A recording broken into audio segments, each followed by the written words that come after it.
Nagsimula ang eksena sa ina, asawa ni Congressman Kim, nakausap ang kanyang mga anak na sina Hee-jin at Kim Ki-soo.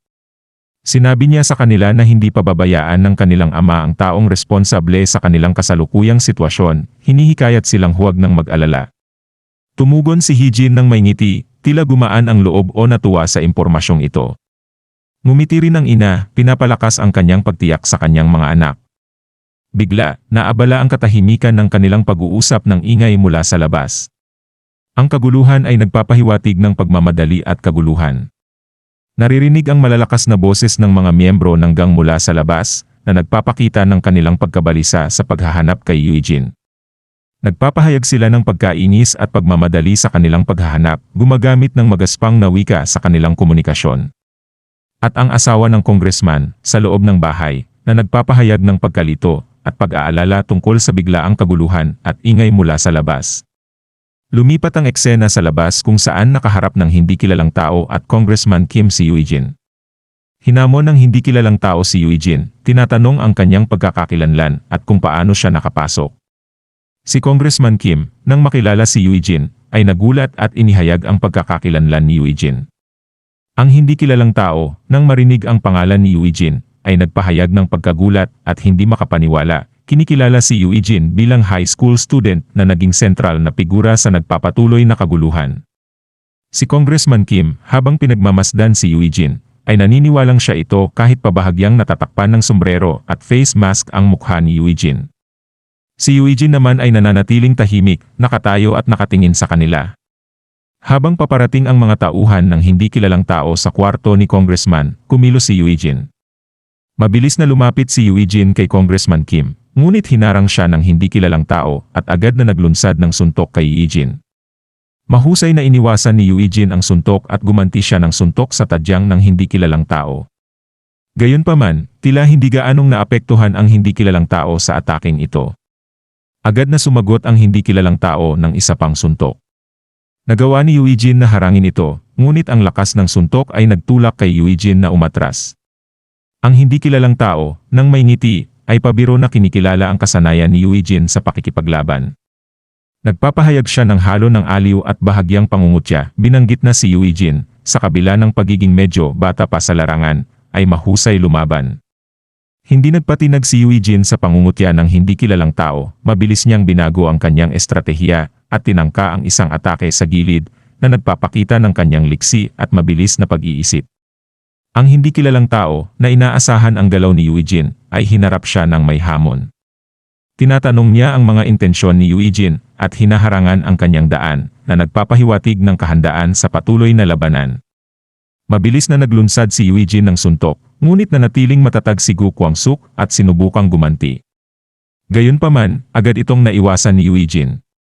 Muling sinuntok ni Eugene ang tadyang ni Gu Kwang-suk, ipinapakita ang kanyang bilis at estratehikong pag-iisip sa labanan. At agad lumipat si Eugene sa kabilang gilid at nagawang tamaan sa mukha si Gu Kwang-suk. Sa kabila nito, determinado si Gu Kwang-suk na hindi magpatalo at muling sinubukang suntukin si Eugene. Mahusay na naiwasan muli ni Eugene, hinawakan at pinihit ang braso ni Gu Kwang-suk sa isang fluid na galaw. Kasunod nito, binigyan niya ito ng malakas na sipa, na epektibong nabali ang braso ni Gu Kwang-suk. Habang nanonood si Congressman Kim sa labanan, nagulat sa kakayahan ni Eugene na magapi si Gu Kwang-suk, isang kilalang tao na kumontrol sa distrito ng mahigit 10 taon. Hindi siya makapaniwala sa tila kawalan ng kakayahan ni Gu Kwang-suk laban sa isang high school student na katulad ni Eugene. Si Gu Kwang-suk, na nakakaranas ng sakit mula sa pinsalang dulot ni Eugene, ay nagpahayag ng kanyang pagkagulat sa estilo ng pakikipaglaban ni Eugene. Napansin niya na walang bakas ng pag-aalinlangan sa mga galaw ni Eugene, tinatanong kung talaga bang isang high school student lang si Eugene. Ang sandaling ito ng pagkaunawa ay sumasalamin sa pagkilala ni Gu Kwang-suk sa pambihirang kasanayan sa pakikipaglaban at pagiging matured ni Eugene lampas sa kanyang edad. Samantala, sa wakas ay dumating na ang mga miyembro ng gang sa kwarto ni Congressman, na nagpapahiwatig ng antalang tugon sa naunang kaguluhan. Sa kanilang pagdating, inanunsyo ng isa sa kanila ang lokasyon ni Eugene, na nagpapahiwatig na alam na nila kung saan naganap ang konfrontasyon. Si Gu Kwang-suk, sa kanyang pagkabigo at sakit, ay sumigaw sa mga miyembro ng gang dahil sa kanilang pagkaantala. Mariin niyang inutusan sila na kumilos laban kay Eugene, binibigyang diin ang seryosong banta na dala ni Eugene. Inumpisahan ng mga miyembro ng gang ang kanilang atake, tinatangkang pabagsakin si Eugene sa pamamagitan ng kanilang bilang. Sumagot si Eugene ng may pambihirang liksi at husay, mabilis na sinisipa ang kanyang mga kalaban na nagpapabagsak sa kanila. Sa kabila ng dami ng mga miyembro ng gang, napapanatili ni Eugene ang kontrol sa sitwasyon. Sinuntok niya ang unang miyembro ng gang na lumapit sa kanya, na agad bumagsak. Tinarget naman ni Eugene ang susunod na umaatake sa binti gamit ang isang tumpak na sipa, sinundan ng siko sa isa pang umaatake. Ang mabilis at epektibong mga galaw na ito ay nagresulta sa sabay-sabay na pagbagsak ng maraming miyembro ng gang. Si Gu Kwangsuk, na nanonood sa pag-unlad ng eksena, ay lalong nagagalit at nainis. Sumigaw siya sa kanyang mga tauhan, tinatanong ang kanilang kawalan ng kakayahan na magapi ang isang tao lamang at iniutos sa kanila na paigtingin ang kanilang pagsisikap na patayin si Eugene. At ang natitirang mga miyembro ng gang, na may hawak na mga kutsilyo, ay muling inatake si Eugene. Tumugon si Eugene ng may hindi kapani-paniwalang lakas, sinipa ang unang umaatake nang malakas na nawalan ito ng hawak sa kutsilyo. Lumipad ang kutsilyo patungo sa lokasyon ni Congressman, habang bumagsak sa lupa ang umaatek matapos sipain ni Eugene sa lig. At agad mabilis na inagaw ni Eugene ang kutsilyo mula sa susunod na umaatake sa kanya, sa pamamagitan ng paghawak sa kamay nito, agad niyang hiniwa ang braso ng kalaban. Sa kabila ng tuloy-tuloy na pagsalakay ng maraming miyembro ng gang, epektibong ginamit ni Eugene ang nakuhang kutsilyo, estratehikong hinihiwa ang bawat isa sa kanila. Isang miyembro ng gang ang nagpahayag ng pagkadismaya tungkol sa kanilang nabigong estratehiya. Binanggit ang limitadong espasyo ng kwarto na nagpapahirap para sa mas maraming umaatake na makilahok ng sabay-sabay. Pinunan niya ang mga hindi aktibong miyembro sa likod na nagpapahiwatig na hindi sila makatulong dahil sa masikip na kondisyon. Samantala ang asawa ng Congressman Kim, na nabulabog sa malakas na ingay at kaguluhan, ay dumaan sa isang grupo ng mga miyembro ng gang, nagtatanong kung ano ang sanhi ng gulo. Habang siya ay lumalapit, nagulat siya sa eksena na bumungad sa kanya. Si Kim Ki-soo, na kasama rin doon, ay nagbahagi ng pagkagulat ng kanyang ina. Pareho silang hindi handa sa tanawin ng paglaban ni Eugene na mag-isa, laban sa maraming miyembro ng gang. Nasaksihan nila si Eugene, na outnumbered, na mahusay na lumalaban sa mga miyembro ng gang, na ipinapakita ang kanyang galing sa pakikipaglaban at determinasyon. Samantala pinanood din ni Gu Kwangsuk ng may pagkagulat, habang isa-isang tinatalo ni Eugene ang kanyang mga tauhan. Halata ang kanyang hindi makapaniwalang reaksyon, habang sinusubukan niyang unawain ang nagaganap na sitwasyon. Sa gitna ng kaguluhan, biglang naalala ni Congressman Kim ang babala ni Chadusik noon. Naalala niya ang mga salita ni Chadusik, na nagpapahiwatig na ang kanyang mga anak ay nakabangga ng maling tao.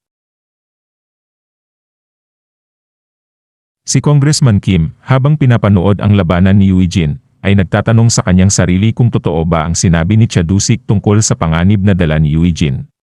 Si Heejin, nagulat, ay nakilala si Eugene bilang kapatid ni Dayon, na nag-ugnay sa kanya sa kanilang personal na alitan. Si Kim Ki-soo ay nagpahayag ng hindi makapaniwalang reaksyon sa kakayahan ni Eugene. Inaamin na alam niyang magaling si Eugene sa pakikipaglaban, ngunit nagulat sa antas ng kanyang kasanayan. Binanggit niya ang sitwasyon, na napapansin na ang lahat ng naroroon ay miyembro ng gang, ngunit ang pagharap kay Eugene ay tila hindi pantay. Si Kim Ki-soo ay nakatapak sa ilang dugo sa sahig, na nagpapakita ng intensidad ng labanan. Pinanood niya si Eugene na sistematikong tinalo ang mga miyembro ng gang, na nagpapahiwatig na ang engkwentro ay hindi na mukhang patas na laban dahil sa labis na dominasyon ni Eugene. Si Gu Kwangsuk, kahit na nasasaktan, ay maingat na pinapanood ang paraan ng pakikipaglaban ni Eugene. Ipinaabot niya ang kanyang pagdududa na si Eugene ay simpleng high school student lang, dahil sa kanyang sanay at kalkuladong paggamit ng kutsilyo. Napansin niya na hindi basta-basta inuundayan ni Eugene ng kutsilyo ang kanyang mga kalaban, sa halip, lumalabas na siya ay maayos na nasanay.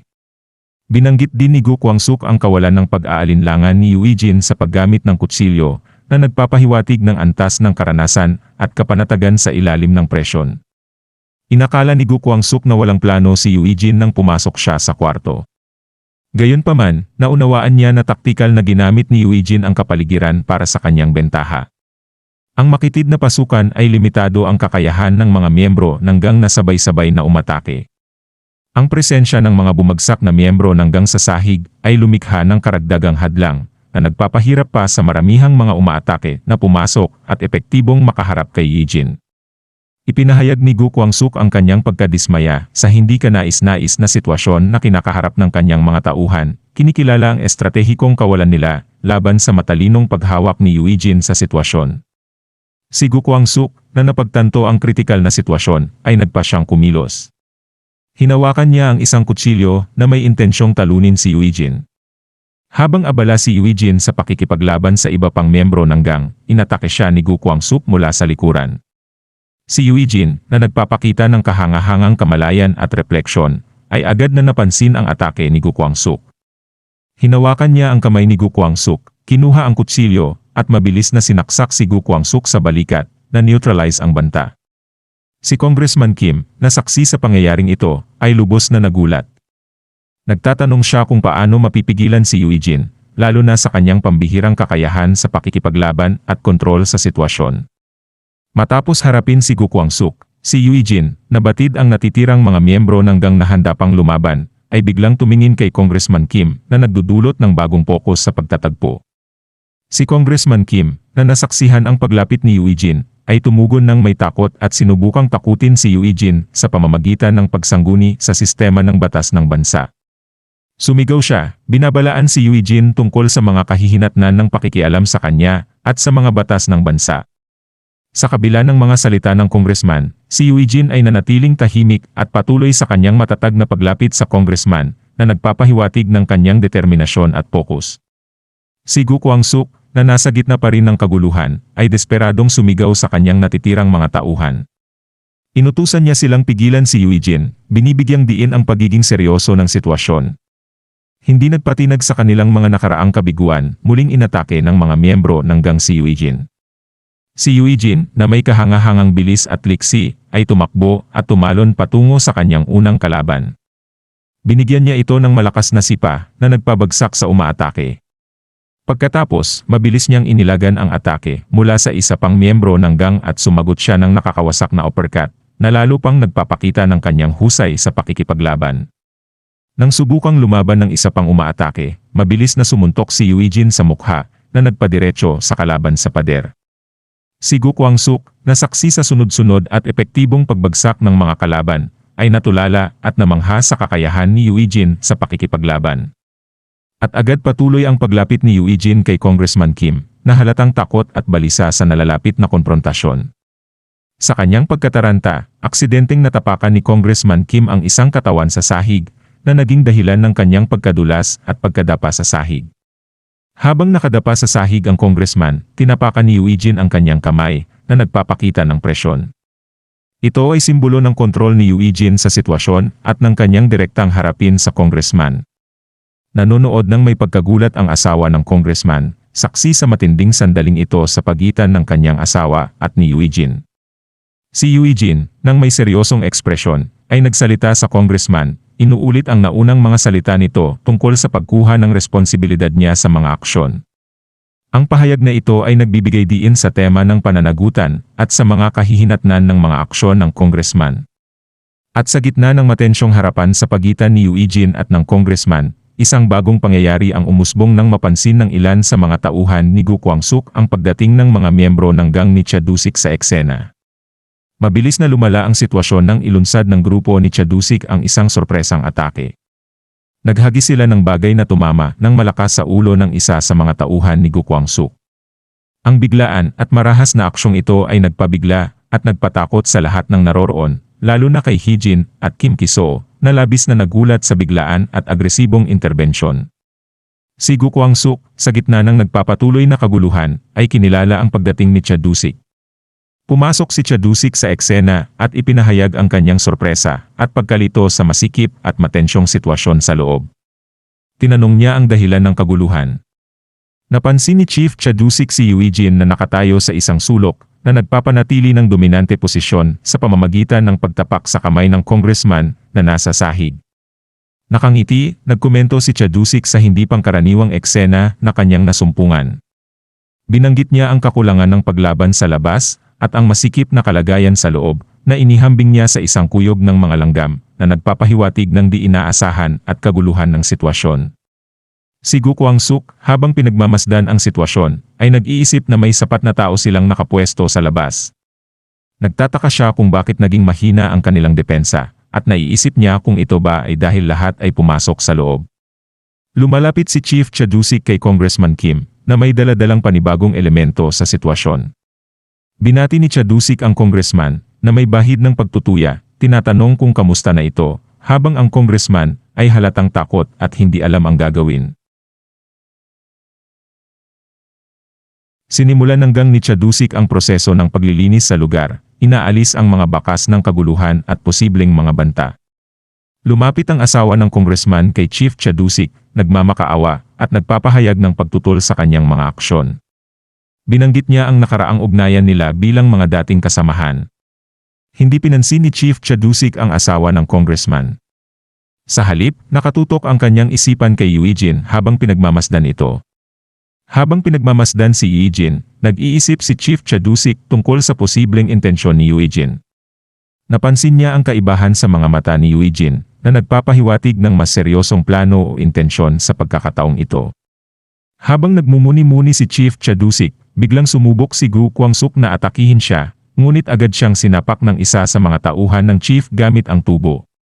Dahil sa mabilis na aksyon ng tauhan ng chief, bumagsak si Gu Kwangsuk sa sahig malapit sa kinaroroonan ni Congressman Kim, na labis na nagulat sa nangyari. Si Gu Kwangsuk, na bumulagta sa sahig, ay nagalit at nagsabing hindi makakatakas ang grupo ni Chadusik sa kanilang ginawa. At biglang hiniling ni Chief Chadusik sa kanyang tauhan na ibigay sa kanya ang tubo. Bagaman nagtataka, agad namang sumunod ang tauhan at iniabot ito sa kanya. Nagsimulang lumapit si Chief Chadusik kay Gu Kwangsuk, na nakabulagta na sa sahig. At walang awang inatake ng chief si Gu Kwangsuk, walang tigil na binubugbog ito.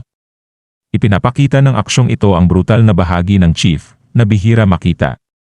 Pinapanood ni Hyung Seok ang malupit na eksena, lubhang nag-aalala at nag-iisip tungkol sa kanilang sitwasyon. Inihayag ng kanyang mga iniisip ang kanyang mga pangamba tungkol sa kanilang mga aksyon. Naalala ni Hyung Seok ang naunang pag-uusap nila ng chief, kung saan tinalakay nila ang posibleng mga kahihinatnan ng pagkalaban sa mga taong katulad ni Kim In-bai. Ipinahayag niya ang kanyang pangamba na kahit tila tahimik ang mga bagay-bagay sa isang panahon, maaaring maghiganti ang mga kaalyado ni Kim In-bai. Sa pag-uusap, binanggit din ni Hyung Seok na si Kim In-bai ay yung tipo ng taong hindi basta-basta nakakalimot sa mga bagay, na binibigyang diin ang panganib ng kanilang kasalukuyang direksyon ng aksyon. Si Chief Chadusik, sa gitna ng kanyang brutal na pag-atake kay Gu Kwangsuk, ay nagpahayag ng kanyang determinasyon na tapusin ang hidwaan kay Kim In-bai gamit ang kanyang sariling mga kamay, na nagpapahiwatig ng kanyang kahandaang akuin ang personal na responsibilidad at tiyakin ang isang tiyak na konklusyon. Pinanood ni Hyung Seok ang mga aksyon ng chief na may pagkagulat, pinag-iisipan ang mga implikasyon. Napagtanto niya na ang chief ay nagpaplano na direktang harapin si Kim In-bai at ibunton ang lahat ng atensyon sa kanyang sarili, kaya siya ay nagpapakita ng higit na kalupitan kaysa dati. Dumating ang pagkaunawang ito kay Hyung Seok habang nasasaksihan niya ang hindi pangkaraniwang mahigpit na pagtrato ng chief kay Gu Kwangsuk, na walang magawa habang tinitiis ang bugbog sa sahig. Kahit ang ibang mga miyembro ng gang ay nagulat sa pag-uugali ng kanilang chief, na lubhang naiiba sa kanyang karaniwang asal, na nagdaragdag sa pangkalahatang pagkagulat at intensidad ng eksena. Matapos ang marahas na pag-atake, tumigil si Chief Chadusik sa pagbugbog kay Gu Kwangsuk at agad na kumuha ng kanyang sigarilyo, tila pagtatapos ng isang matinding yugto. Habang nangyayari ito, nakatingin ang asawa at mga anak ng congressman, labis na nagulat sa brutalidad na ipinakita ng chief. Lumapit si Eugene kay Chief Chadusik at tinanong ito kung ano ang kanyang ginagawa, na nagpapahiwatig ng kanyang pag-aalala o pagtutol sa aksyon ng chief. Tugon ng chief na kung di ba talaga alam ni Eugene ang nangyayari, at sinabihan si Eugene na huwag na itong makialam mula ngayon. Iginiit ni Eugene na ito ay kanyang sariling surilanin, na nagpapakita ng kanyang determinasyon na hindi umatras sa sitwasyon. Nakangiti, sinabi ni Chief Chadusik kay Eugene na ang sitwasyon ay parehong kanya rin. Inilahad niya na palagi na siyang may problema kay Kim In-bai at ito ang tamang panahon para wakasan ang kanilang hidwaan. Tumahimik bigla si Eugene habang pinapakinggan ang paliwanag ng chief. Sinabi ng chief na hindi na muling makakagulo si Kim In-bai kay Eugene at sa kanyang pamilya, at inutusan si Eugene na huwag nang makialam pa sa sitwasyon. Nagtangka si Eugene na magsalita, ngunit pinutol at sinabihan ni Chief Chadusik si Eugene na hindi lang sa pamamagitan ng direktang pakikibaka ang paraan ng pagprotekta sa kanyang pamilya. Iminungkahi niya na ang pagkakaroon ni Eugene ng walang problema ay isa ring paraan ng pagprotekta sa kanyang pamilya. Nagulat si Eugene sa mga salita ng chief, na tila nagbukas ng bagong pananaw para sa kanya. Nakangiti, tinapik ni Chief Chadusik ang balikat ni Eugene bilang tanda ng suporta at sinabi na siya na ang bahala sa mga bagay-bagay mula ngayon. Lumapit si Chief Chadusik kay Congressman Kim, nagpapahiwatig ng isang bagong yugto sa kanilang hidwaan. Tila may bahid ng panunuya o pangungutya ang paraan ng kanyang paglapit sa congressman na may pahiwatig na may plano siya para dito. Si Congressman Kim, na halatang takot at nanginginig sa pagharap sa kanya. At tinanong naman ni Chief kung ano ang gustong mangyari ng congressman na nagpapakita ng kanyang kontrol sa sitwasyon. Nag-aalok si Congressman Kim ng suhol sa Chief, kabilang ang pag-aari sa ilalim ng pangalan ng iba at tulong sa pagpapalawak ng teritoryo ng Chief. Sinubukan niyang akitin ang chief sa pamamagitan ng pag-aalok ng malaking halaga ng pera at oportunidad sa negosyo. Nakangiti, tinanong ng chief kung paano niya mapapaniwalaan ang congressman na nagpapahiwatig ng kanyang pagdududa sa katapatan at kakayahang tuparin ang mga pangako ng congressman. Sa matinding takot, sinubukang magmakaawa ni Congressman Kim kay Chief Chadusik. Mabilis na tinanggihan ng chief ang alok ng congressman na nagpapakita ng kanyang pagtanggi sa anumang suhol. Napansin ng congressman ang pagkuha ng chief sa tubo mula sa sahig, na lalo pang nagdulot ng takot sa kanya, kaya muling nagmakaawa at nangako na hindi na siya gagawa ng anumang problema. Biglang sumigaw si chief, sinasabing kalimutan na ang lahat, na nagpakita ng kanyang galit at determinasyon na huwag pahintulutan ang congressman na makontrol ang sitwasyon. Natakot at natahimik agad ang congressman sa pagtugon ng chief, na nagpapakita ng kanyang labis na pagkabalisa at kawalan ng kapangyarihan sa harap ng chief. At sa isang nakakatakot na aura at ekspresyon, ipinahayag ni Chief Chadusik na tapusin na ang sitwasyon kay Congressman Kim. At sa sandaling handa na si Chief Chadusik na umatake, biglang dumating ang personal bodyguard ng chairman ng SW na nagdulot ng pagkagulat sa lahat ng naroroon. Humingi ng oras ang bodyguard na nagpaantala sa pag-atake ni Chief Chadusik at nagbigay ng kagulat-gulat na pagliko sa mga pangyayari. Nagtaka si Chief Chadusik sa hindi inaasahang pagdating ng bodyguard, nagtatanong kung bakit ito naroroon. Nagulat si Congressman Kim nang malaman na si Chief Go Sungin mula sa SW Group ang dumating, nagtataka kung bakit naroon ang isang tao mula sa SW Group. Kinilala rin ng asawa ng congressman si Chief Go bilang opisyal mula sa SW at ipinahayag ang kanyang pasasalamat sa pagdating nito. Inilarawan niya ang mga tao roon bilang mga delinkwente at inaasahang tutulungan sila ni Chief Go. Gayunpaman, hindi pinansin ni Chief Go ang asawa ng congressman at tila may iba siyang layunin sa pagpunta roon. Lumapit ang personal bodyguard ng chairman kay Eugene at ipinahayag na sila na ang bahala sa natitirang sitwasyon. Binanggit niya na nalaman na ng presidente ng SW ang tungkol sa kaguluhan at nangako na hindi na ito mauulit. Nagulat ang congressman at ang kanyang asawa nang marinig nila ito, na nagpapahiwatig ng kanilang pagkabigla at posibleng pag-aalala sa impluwensya, kapangyarihan ng SW Group. Hinihikayat ng bodyguard si Eugene na magtiwala sa presidente ng SW at umuwi na lang. Tumugon si Eugene sa sitwasyon, ngunit nanatili siyang tahimik, na nagpapakita ng kanyang pag-iisip at pagtimbang sa sitwasyon. At biglang nagpipilit si Chief Chadusik kay Eugene na umalis na sa lugar, binibigyang diin na hindi angkop para sa isang estudyante na magpalaboy-laboy ng ganoong oras. Nagulat si Eugene sa pagpipilit ng chief, ngunit hindi pa rin natinag sa pagtingin sa congressman. Sa kabila ng pagkagulat, sinimulan ni Eugene na umalis na sa eksena. Habang lumalakad palayo si Eugene, nakatingin at tahimik lang ang lahat sa paligid, lalo na sina Heejin at Kim Ki-soo na nanonood habang dumadaan si Eugene sa kanilang kinaroroonan. Matapos umalis ni Eugene, kinausap ni Congressman Kim ang personal bodyguard ng chairman, nagtatanong at nagpapahayag ng pagkagulat. Kung nagpunta ba ito dahil sa high schooler? Tumugon ang bodyguard, nililinaw na siya ay dumating sa lugar dahil sa utos ng presidente ng SW, hindi dahil kay Eugene. Binigyang diin niya na ang presidente, hindi siya, ang aktibong kumikilos sa mga oras na iyon. Ang pahayag na ito ay nagdulot ng malaking pagkagulat kay Congressman Kim at sa kanyang asawa, na nagpapakita ng kanilang pagkaunawa sa lalim ng impluwensya, kapangyarihan ng SW Group. Sa eksenang ito tumawag si Chief Chadusik kay Eugene para tanungin kung nakauwi na ito at nagbigay ng mga update tungkol sa mga nangyari matapos ang insidente.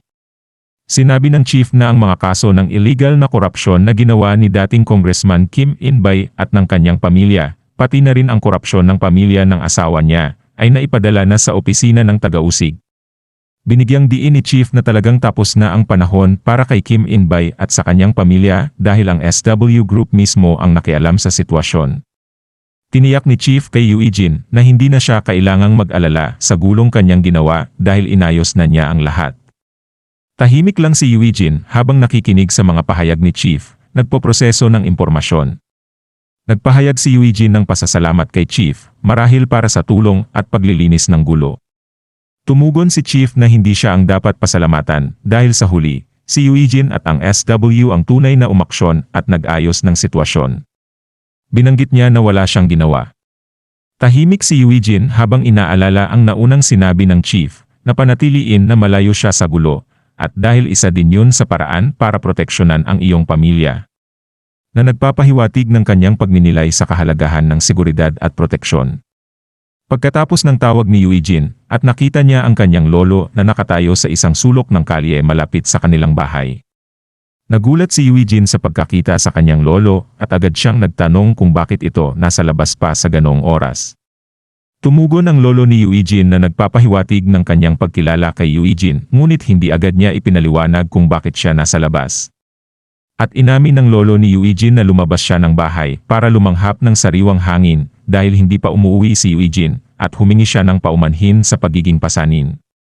Nagulat si Eugene sa sinabi ng kanyang lolo na nagpahayag ng kanyang pag-aalala. Ipinaliwanag ng lolo na hindi niya nais maging pasanin kay Eugene at inakala rin niyang baka makulitan si Eugene kung tatawag siya dito. Sinabi rin niya na kamakailan lang bumalik si Eugene kaya umaasa siyang magiging maayos ang lahat. At nanatili lang si Eugene na tahimik habang tinitingnan ang kanyang lolo na nagpapakita ng kanyang pag-aalala at pag-unawa sa sitwasyon. Sinabi ni Eugene sa kanyang lolo na hindi siya nababahala sa pagiging pasanin nito at naiintindihan niya na ang dahilan ng paglabas ng lolo sa hating gabi ay dahil nag-aalala ito sa kanya. Nagulat at ngumiti ang lolo ni Eugene sa pagpapahayag ni Eugene ng kanyang pag-unawa at pag-aalala. Hinikayat ni Eugene ang kanyang lolo na tawagan siya sa susunod kung may gusto itong itanong o sabihin na nagpapakita ng kanyang pagiging bukas at suporta. Paglipat ng eksena sa kanilang bahay, kung saan maririnig at ipinahayag ni Dayon ang kanyang pag-aalala kay Eugene. Pinuna niya si Eugene sa hindi pagpapaalam sa kanila at sa pag-off ng kanyang telepono na nagpapakita ng kanyang pag-aalala sa kanilang lolo at sa huli humingi na lang ng paumanhin si Eugene. Lipat ang eksena. Nasa opisina si Shinjae kung saan nakaupo si Dinyuna at abala sa paglalaro sa kanyang telepono. Nagpakita si Shinjae ng pagkairita at tinanong si Yuna kung iniisip ba niyang lugar ng laruan ang kanyang opisina. Nagulat si Yuna sa biglaang pagharap ni Shinjae at agad na itinanggi na itinuturing niyang playroom ang opisina.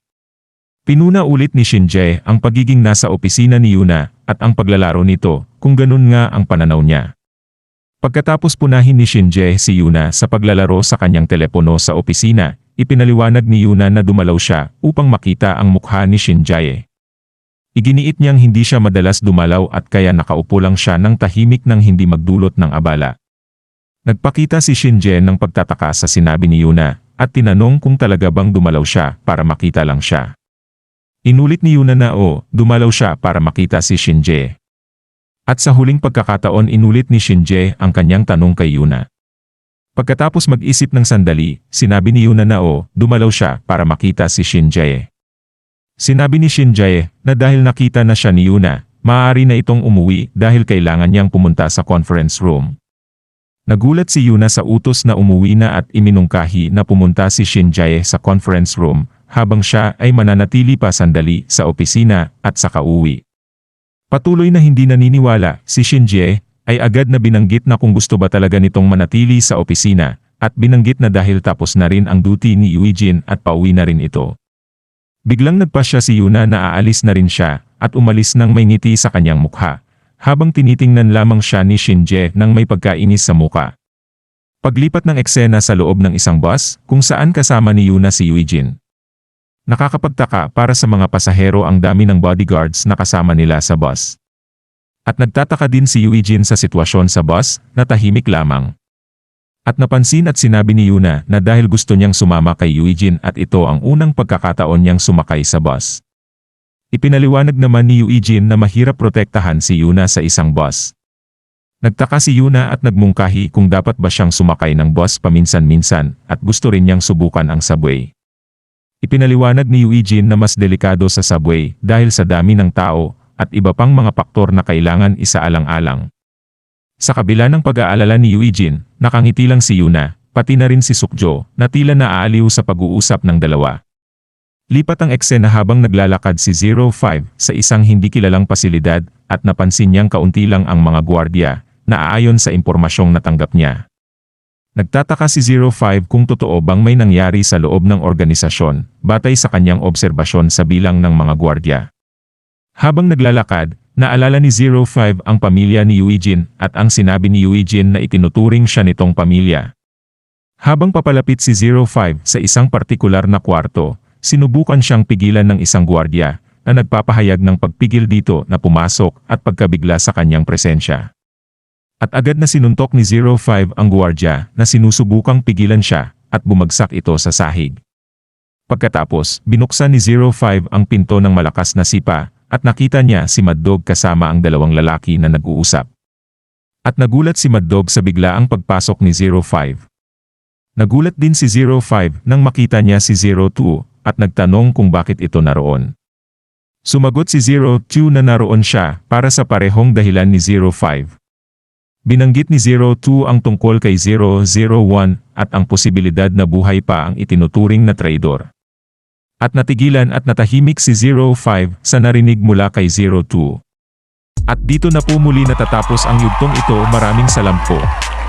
Huwag pong kalimutan mag-like at mag-subscribe para sa mga susunod na kabanata. Hanggang sa muli.